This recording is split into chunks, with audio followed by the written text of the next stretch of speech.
I'm saying there's a couple of things are happening right now that are very, very interesting, prophetically speaking. So let me just take a moment and get you up to speed.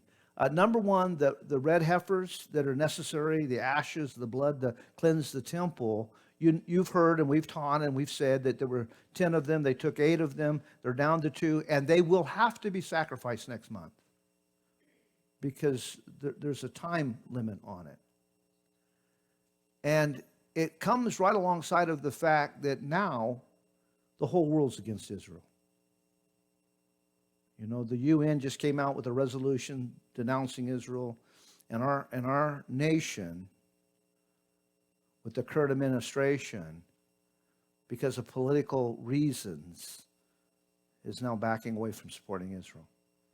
In fact, the Democrats in our Congress just sent the Biden administration a letter saying, please do not send any more arms or weapons to Israel until they promise not to deal with Hamas anymore. Well, they can't. It's a matter of survival.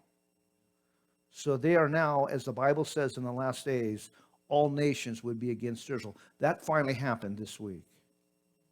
The red heifers have to be sacrificed next month to cleanse the temple and the vessels of the temple. So all the necessary things have been gathered to rebuild the temple.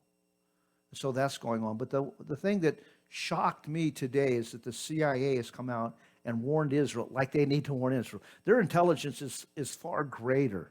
The Mossad is far greater in intelligence than our United States could ever be. But said that they know that there's an imminent threat within days, if not hours. Iran has planned to purposely attack Israel directly. Well, what does that mean? That means Psalms 83.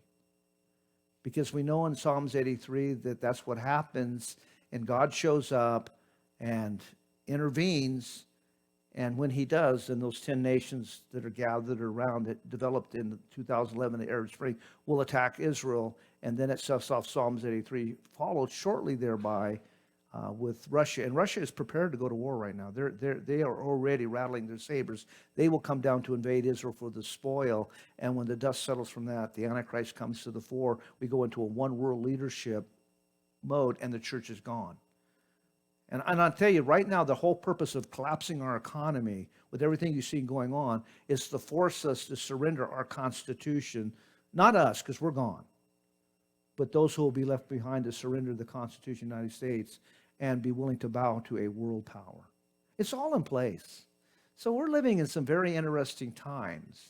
And that'll segue into the end of our study tonight, because as we come to the end of our study in Mark's Gospel, Jesus gives us the final orders, the final commandments, the final imperatives.